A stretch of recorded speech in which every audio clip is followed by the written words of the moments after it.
All right, any questions? We'll start with Justin. Michael, I guess a question for both. What do you guys remember about the win over UCLA last year? Kind of what that meant for the program at that moment? It meant a lot, especially for me. That was probably the biggest win that I've had here.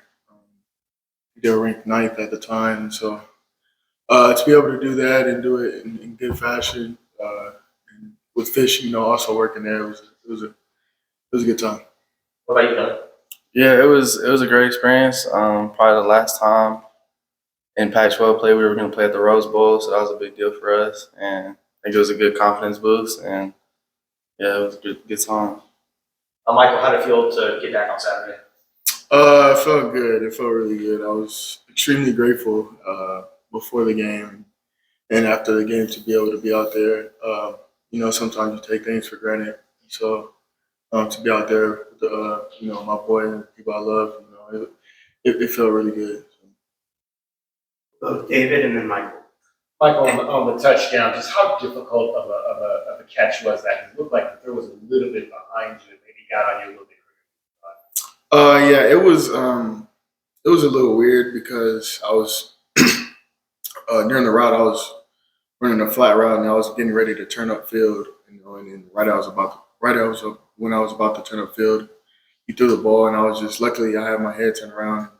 I was able to catch it and just take it up the sideline, but the catch wasn't too hard, but it is what it is.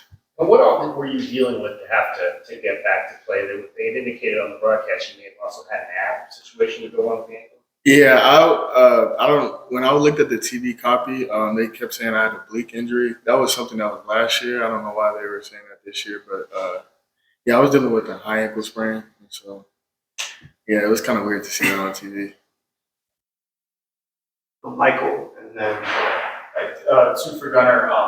It seems like you've been a lot more consistent the last few weeks versus the first few weeks. You haven't been charged with any missed tackles the last 3 games, not wood. What has been different for you out there? Just been trying to prepare my best, trust my coaching, try to practice hard. I don't think there's been like anything I've been doing dramatically different. I've just been trying to trust the game plan and just try to execute the best I can. So.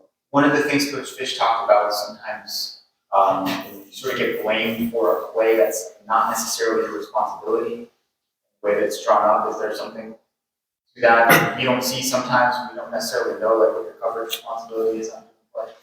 I mean, I don't expect everybody to know our game plan. So yeah, being at free safety, I can see how that could happen. But I mean, it really doesn't matter what anybody else. Sure. And then one more. What was your perspective on the fake field goal, the tackle that you made, your responsibilities on that play? Yeah, we practice our field goal block every week, and I'm one of the guys that kind of comes off when the ball snapped for that play specifically, and it presented itself. So just had to execute. Roy and then Brian. Michael, what have you learned about Noah Fita during these last 4 weeks, seeing him how to take over that starting role? Super mature. He's poised back there. Always prepared.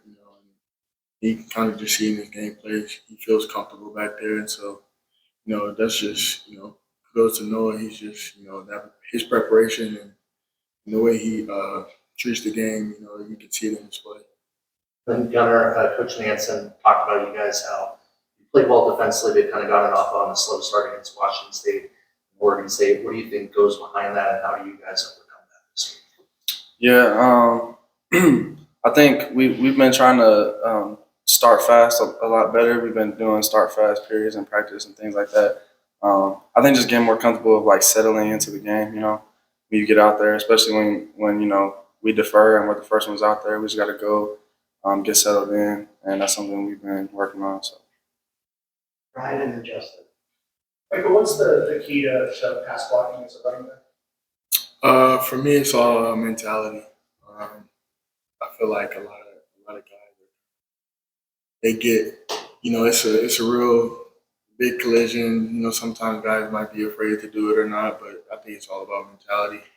Of course, technique is involved, but I feel like it comes down to just mentality. And just over the course of the time that you've been here, you've become more and more involved in the pass game, especially this year, whether it be blocking or catching the ball. What have you done to make that such a big part of your game? Just finding a niche, realizing that that's what I'm really good at, and just continue to be great at that, get better at that every day. And just, that's one way I can really help the team out. And so that's what I'm going to do is just perfect it. Justin and David. Question for both you guys. We've heard about the culture of Arizona football and what it is right now compared to years past. What stands out to you about just how you guys are playing in the current state of the team compared to years past? Just the belief system. Guys are just really bought in.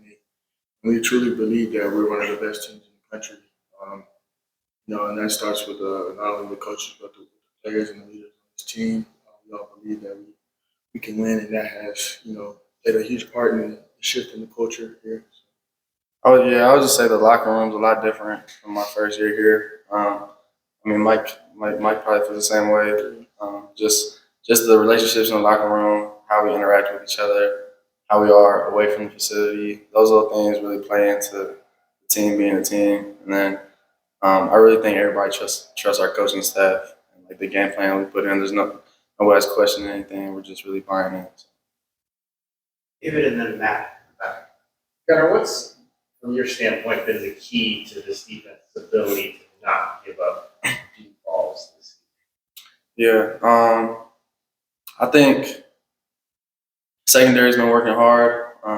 Coach Cecil, Coach Kena, Coach Rich been preparing us great. But I think the secondary we've been putting in our time. We watch a lot of film together. We work hard at practice, and we trust each other. We trust the game plan, and that's really what it is. And Michael, you said last year that you had a poster on your wall from when you scored against Cal. I was wondering if you also had a poster on your wall from the performance you had against Arizona State last year. What does that mean to you to have had such big performances and two of the bigger wins here? For me, it means a lot. This is another school I've been at my whole career, and so to be able to be a big reason why we win some of those games, lovely. And just and I actually do have a poster from ASU in my room, so that's funny. I think you'll have one from the Oregon State game. Hopefully. Go to Matt in the back. Michael, this program talks a lot about trust, and you did have a good game you did returning to the field. How much is that a result of you just trusting your process through the rehab and trusting your coaches to interact? It means a lot.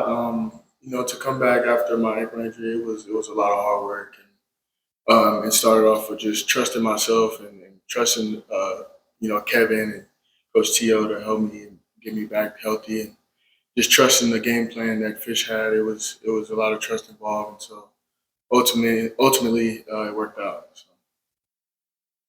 We have time for one more question. Damien? Michael, I know it's been a minute or two, but how much pass blocking did you do in high school? How much? Pass blocking did you do in high school? I did it actually a lot. I knew 2-jet and 3-jet protection in high school. My head coach actually in high school was Gary Kubiak's son. So I kind of knew like that West Coast offense coming in when Fish came in. So it was pretty. It wasn't new for me at all. So just pass blocking, I got comfortable with early on. I struggled a bit in my early college years because of the size and speed, but over the years I got better. That's kind of a rarity for high school to actually ask pass blocking as much. With the rest of the running back room, what is the transition for some of those guys having to learn pass block efficiently, like in your eyes? I think it's been good. We learn a lot from Coach Graham and what he teaches us, and I think, like I said before, ultimately it comes down to the mindset, and a lot of the guys in the running back room have that mindset.